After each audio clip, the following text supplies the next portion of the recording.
Time now for First Alert Weather with meteorologist Rob Nucatola. All right, we get started this morning on 24-hour temperature cast. Those numbers likely going to be pushing 90 by noontime. How far into the 90s we get, we'll have to deal with when we're getting some showers and who's lucky enough to get some showers. I do think 92, 93, 94 all in play like it was all weekend. Saw a couple of 95s and 96s over the weekend. Lots of hot, lots of humid. We did have a bunch of showers that popped up in the afternoons, the evenings to knock those temperatures down, but we certainly spent plenty of time really hot and really uncomfortable outside. I do see a little activity on radar. It was a little bit closer to some of our coastal areas even a half hour ago. Now a lot of it's fizzling out and farther offshore. We'll see if anything new develops. I'm not expecting a whole lot before lunch.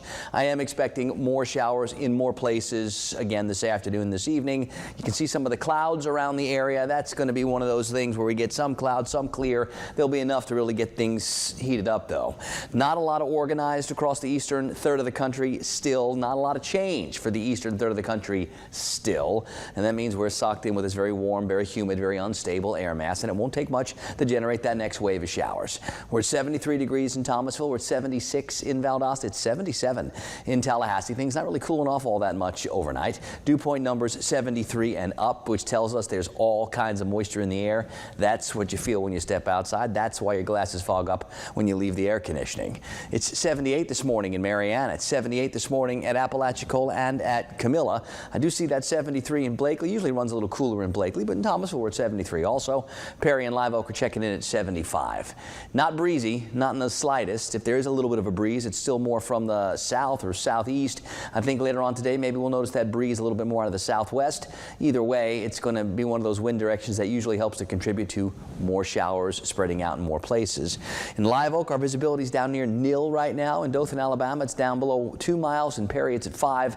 I do think with all this residual moisture, of course, we're going to find some areas with some patchy fog. Now we need something new, a new air mass to move across the country and change things up, but doesn't look like that's going to be the case for these next couple of days. I still expect the showers to develop 3, 4, 5 o'clock in the afternoon. That'll knock those temperatures down. By midnight, 1, 2 o'clock in the morning, they'll fizzle out, and we'll do it again the next day and the next day. Now as we get to the second half of the week, there's a little better feeling, I think, this week that maybe a little bit of drier air can start to work its way in and be a little bit more than just like a one-and-done thing like we saw in South Georgia like last Thursday. I think this time when we start to bring in some of that drier air by Wednesday, Thursday, Friday, that can limit some of the showers, maybe even cut some of the humidity a little tiny bit. Not much, but just a little tiny bit, which will make a difference.